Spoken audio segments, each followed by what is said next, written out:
오늘의 성경 큐티 묵상은 시편 114편 1절부터 8절까지의 말씀입니다. 이 말씀을 통해 저는 과학의 맹점에 대해 생각해 보게 되었습니다. 먼저 1절과 2절에서는 하나님의 구원 사역이 강조됩니다. 하나님께서 이스라엘 백성을 구원하신 이야기는 우리가 하나님을 의지해야 하는 이유를 잘 보여줍니다. 이어지는 3절부터 8절에서는 자연계에 나타난 하나님의 권능을 볼 수 있습니다. 바다와 산이 하나님 앞에서 흔들리며 자연이 그분의 권능을 증명합니다. 이러한 맥락에서 과학의 맹점이란 우연한 자연현상을 입증하기 위한 노력으로 인해 하나님의 존재와 그 권능을 간과하는 경우를 말합니다. 과학이 자연현상을 설명하는 데 뛰어난 도구이긴 하지만 그 과정에서 하나님이 어떻게 역사하시는지를 잊어버릴 수 있습니다. 이제 우리는 과학의 발전 속에서도 하나님의 섭리를 어떻게 바라볼 수 있을지를 깊이 고민해 보아야 합니다. 과학은 자연의 신비한 현상에 대해 원인을 밝혀내려고 노력합니다. 그렇다고 해서 과학이 100% 원인을 밝혀낸 적은 없습니다. 과학자들은 미시적, 거시적인 관점에서 발견한 사실들을 바탕으로 원인을 정해내리지만 그 원인이 발생한 더 깊은 원인에 대해서는 명확히 밝혀내지 못하는 경우가 많습니다. 예를 들어 우리가 비가 오는 이유를 알기 위해 날씨를 연구하지만 그 비가 내리게 된 더 큰 원인인 지구의 기후, 시스템이나 바다의 온도, 변화에 대해서는 여전히 미지의 영역으로 남아 있습니다. 결국 과학자들은 원래 그렇다거나 우연히 그렇게 되었다는 식으로 결론을 짓는 경우가 많죠. 사람들은 이런 과학적인 해석을 원인이라고 받아들이는 경향이 있습니다. 이는 하나님보다 과학을 우선으로 여기기 때문입니다. 과학이 제공하는 확실한 설명이 우리에게 더 매력적으로 느껴지는 것이죠. 결국 과학과 신앙은 서로 다른 방식으로 세상을 이해하려는 노력이라는 것을 깨닫게 됩니다. 만약 홍해가 갈라진 사건을 인근 산의 화산 폭발로 인한 해일로 분석한다고 가정해 봅시다. 그러면 그 화산 폭발과 해일이 실제로 그 시점에 일어난 것에 대해서는 설명할 수 없게 됩니다. 결국 그런 현상은 우연한 자연 현상으로 단정 짓는 것이 전부죠.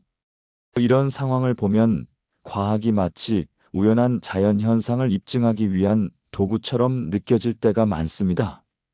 물론 과학이 밝혀낸 원리를 바탕으로 인간이 그 현상을 이용할 수는 있지만 인간의 개입이 없는 상태에서 우연히 일어나는 현상을 설명하기는 정말 어렵습니다.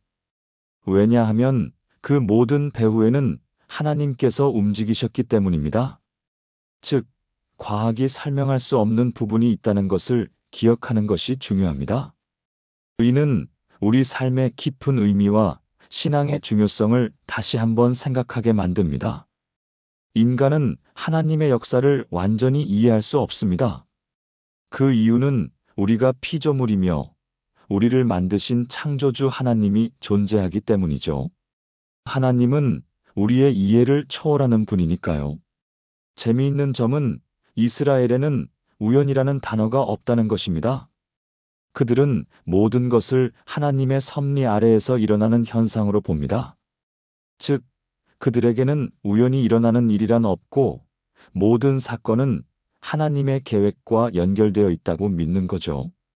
그런데 혹자는 성경을 믿는다고 하면서도 성경에서 일어난 현상을 과학적으로 분석하려는 경우가 있습니다.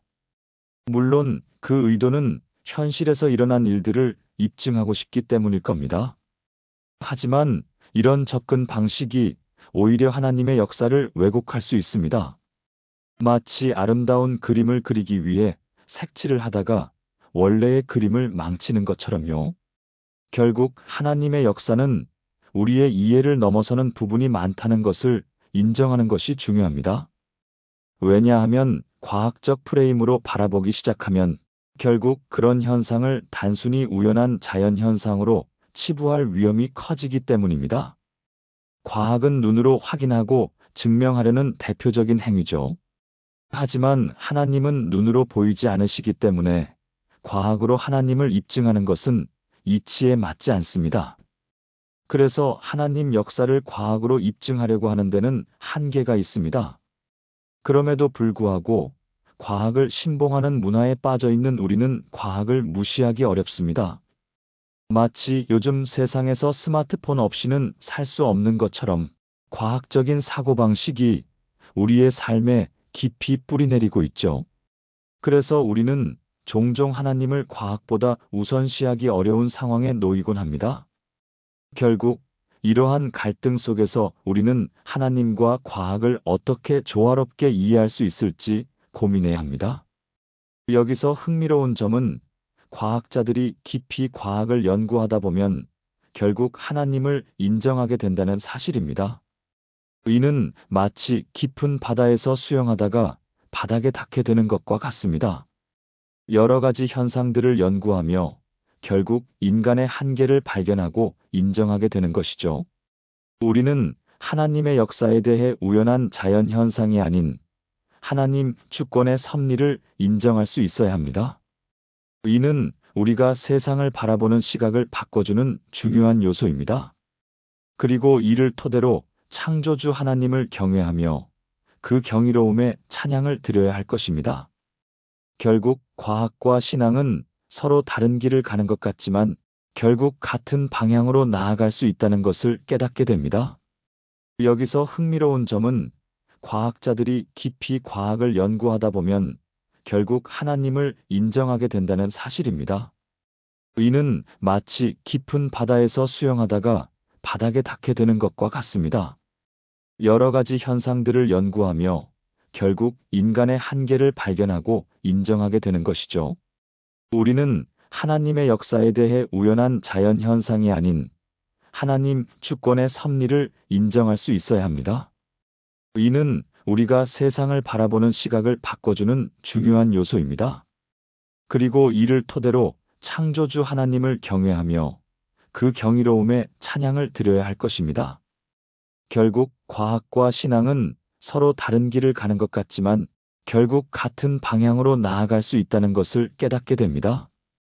이제 기도문으로 마무리하겠습니다. 창조주 하나님의 경이로움을 찬양합니다. 오늘도 하나님 말씀을 새길 수 있게 해주심에 감사합니다. 저 또한 현실을 중시하며 지내왔었습니다. 하나님보다 현실을 바라보며 살아왔던 저를 불쌍히 여기사 용서해 주시옵소서. 앞으로는 눈에 보이지 않는 하나님을 찾으며 따르는 제가 되게 하시옵소서. 과학을 신봉하는 우리가 하나님을 더 찾으며 따르게 하시옵소서. 오늘도 우리의 기도를 들어주셔서 감사합니다.